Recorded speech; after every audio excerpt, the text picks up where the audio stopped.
when, kind of what we're doing here today is we're going to take a matchup. We're going to discuss how Notre Dame's rush offense, pass offense, scoring offense matches up against the Carolina areas of their defense. And then we'll flip sides Notre Dame's defense against the Carolina offense and just kind of talk about who holds the advantage based on paper, try to get some context of the numbers, and then also discuss some areas, Ryan, of the personnel matchups within these statistical matchups that are going to be important to the game. And so we're going to begin with the Notre Dame rushing offense against the North Carolina rush defense. And I think this is you talk about the good on good matchups or the bad on bad matchups. This is the biggest bad on bad matchup that we're going to find, in my opinion. I think a case could be made that the Notre Dame pass offense is worse than the rush offense, and I would agree with that. But I think the North Carolina pass defense is a little bit better than its rush defense. I could be wrong on that, but that's kind of how I perceive it. But they're neither of them that good. Notre Dame had a bit of a breakout on Saturday, Ryan, and it shows how bad you were that 147 yards is considered a breakout for a team like Notre Dame. That's what they did against Cal this past weekend. But Notre Dame, as you can see, ranks in the bottom 30 in the country in yards per game and yards per attempt, as does the North Carolina defense. Notre Dame ranks slightly higher in the disruptives. Notre Dame has been better at disrupting, or they haven't allowed a lot of disruptives, which this part down here, Ryan, this number down here is actually kind of troubling if you're Notre Dame. Yes. Because you're in a situation where it's like you're not rushing the ball. Okay, well, you're giving up a lot of negatives, or you've had a lot of tackles. Well, they're not really giving up a lot of those. They had, Ohio State had some, but they're doing a pretty decent job of limiting negatives. The problem is they're just not getting any push. And even on Saturday against Cal, we saw a much better performance, but it wasn't like they were opening up these gaping holes. So I'm very curious how this matchup's going to be, Ryan, but this is, I mean, it's kind of hard for me to pick one. I gave the advantage here. I didn't give either one an advantage. So I'm going to have an article coming out later breaking these numbers down, and I went even on this one because they're both bad. And yes. I think if you were going to give Notre Dame an advantage, it would be because Notre Dame's production has come against better teams than you could argue than North Carolina's rush defense. They've given up 56 yards to Florida A&M, which is a pretty good performance, but then 288 to App State and 235 to Georgia State. Notre Dame obviously struggled to run the football against Ohio State, only had 176 yards or 76 yards. I wish the 176 yards. That would have been a different outcome if they had rushed 176 yards. Ran for only 130 against Marshall and 147 against Cal. Notre Dame's best yards per carry average on the season is 3.6 this past weekend. So two struggling units coming into this game.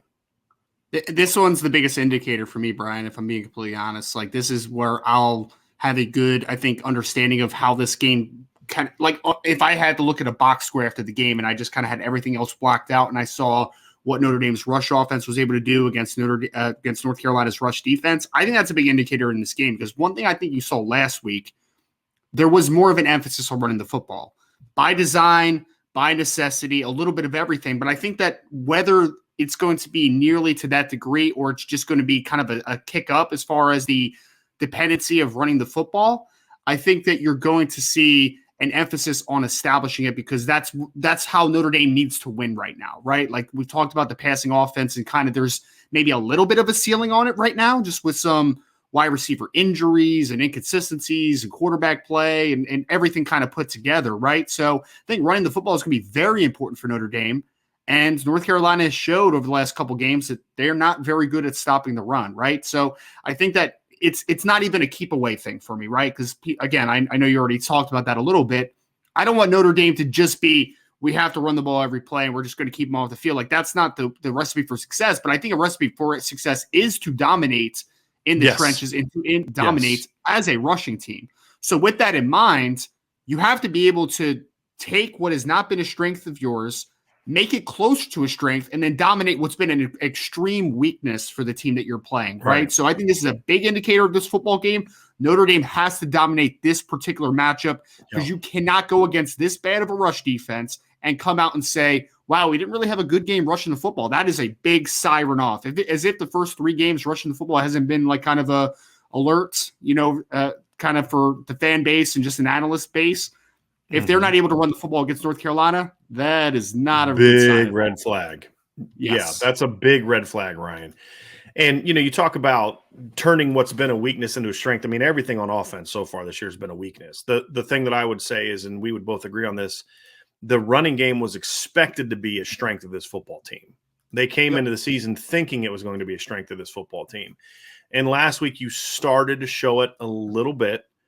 Now you have to do it. But I'm gonna say this, however, is there's more there. We'll get to the pass game here in a minute and how that's going to impact the run game. I think for me, when it comes to the run game, it's about establishing an attitude in this game. I think that even last week we saw the line play better, but I think if this offense is going to get turned around, especially with the change of quarterback, that they have to come out and the offensive line has to start asserting its will even to an even greater degree than it did a week ago. I think that's very, very important. I think that the North Carolina front is not as big, in my opinion, as what Cal had. But the thing that I'll say, Ryan, is I think there's more actual talent there. And that's the interesting and intriguing thing about this matchup, if you're looking at it for North Carolina, is North Carolina has some dudes on defense in their front seven that you look and say, boy, if Miles Murphy jumped in the portal this offseason, and he has grades, sign me up. You know what I mean? Like, I'll take him. If Noah Taylor has a 6th year of eligibility and Isaiah Foskey's in the pros and you're looking for another Viper to fill Foskey's shoes, sign me up. I'll let him come in and provide some depth. There's some guys on this. Desmond Evans is a young but very talented player. So another guy that I would say, yeah, I'll take that guy to provide some depth. Now, not all of them would come to Notre Dame and start. I'm not saying that, but they're good players who would be part of the rotation. Miles Murphy would start next year when Jason Ademilola leaves, in my opinion. Yeah. But it's not that they have a bunch of bad players. They have more athletic talent than what Cal had. They're just not as good of football players as what Cal had. And they're not coached as well yet as what Cal is, where Justin Wilcox and Peter Sherman have kind of built that thing over the course of years. Gene Chiswick is kind of starting over from scratch with this group. I mean, he's having to do with the defense what Chancey Stuckey and Harry Heastand are having to do, but even worse, because the North Carolina defense was even worse than what the Notre Dame receivers and offensive line were, as we saw when they played each other last year. They made the Notre Dame offensive line look pretty good. And then just their inability, they couldn't tackle. I mean, they had a play that should have been a -4 tackle for loss, pinning Notre Dame around their 5-yard line, turns into a 91-yard touchdown run, right? That's how bad their defense was last year. I don't think they're that bad now, even though the statistics aren't pretty. But this is still a game that if you're Notre Dame, you have to assert your will. And it's not about ball control. To your point, Ryan, and I'm glad you said this, people said I thought Miles Murphy was at Clemson. There's 2 of them. One is a defensive end from Clemson. The other is a defensive tackle. Too. Yeah, same recruiting class. The other one is a defensive tackle for North Carolina. That the Miles Murphy for North Carolina was a borderline top 100 guy. It's still a different player, but he was still a good prospect nonetheless. He was still a top 150 caliber prospect in my opinion. Borderline top 100 guy in my view. Good football player. So yes, different players. I know it can be confusing. But when I look at the matchup, Ryan, I don't want them to establish the run because they're trying to play keep away from North Carolina. That's what I hate. If you're going to come out and dominate with the run game, it's because that's the identity you're trying to establish with your football team. And I just don't feel when you try to play keep away, you can win games that way. Yes, Notre Dame kept Ohio State's points down, but you know what? They lost. They lost by 11, right? You still have to score. And I'd rather win in a shootout than lose in a game like 21-10 against Ohio State, right?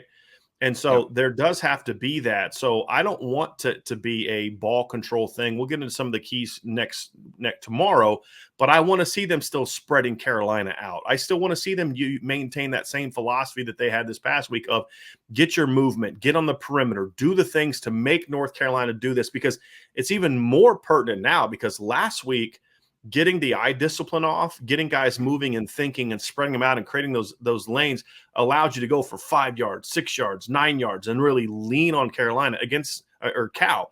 Against Carolina, those things turn into 50-yard gains.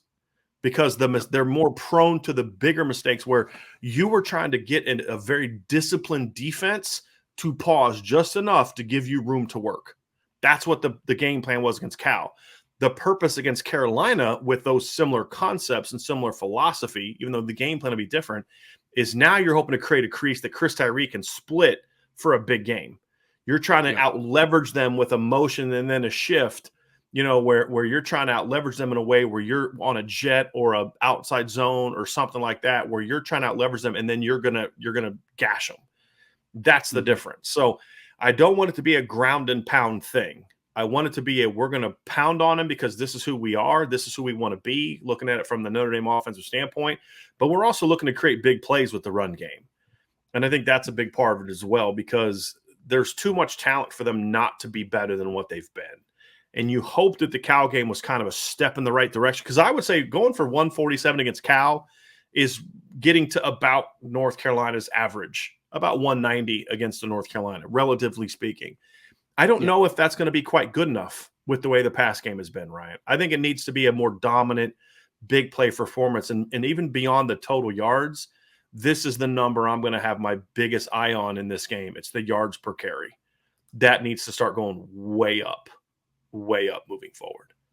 Well, one thing that I'm really looking forward to, Brian, is we talked all offseason about the Harry Hiestand effect and the talent that they have on the offensive line if you're Notre Dame, right? And we've seen spurts of good stuff over the first 3 games, but it's not been nearly good enough. I want to see Notre Dame impose their will a little bit on this North Carolina defensive front, this front 7 just in general, because they have talent. There's no doubt. I mean, you mentioned Desmond Evans, you mentioned Miles Murphy, you mentioned Noah Taylor.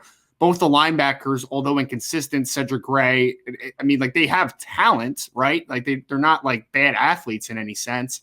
But for Notre Dame to make me feel better about where they're going, I need to see that glimpse into that offensive line this week, man. I need to see Blake Fisher pissed off this week, right? Like, I need to see this entire offensive line playing with a sense of urgency and moving the line of scrimmage, because let's call it what it is. The front 7 for North Carolina is not a good unit. It's not. The front 7, the run-stopping team, you can see the graphic and kind of come to that conclusion, right? But it's on film. They are not nearly as good of football players in the front 7 as they are talented, right? So they're a type of team that I think if Notre Dame comes out and they punch them in the mouth a little bit, I don't know if they'll punch back, if I'm being completely honest. Like, this is the game where you impose the will. We've been excited about that maturation of the offensive line. This is the week to see it, because that will lead to this key matchup of if Notre Dame's able to establish and have a big game running the football. 200-plus yards. That's my expectations for this week for Notre Dame's rushing offense.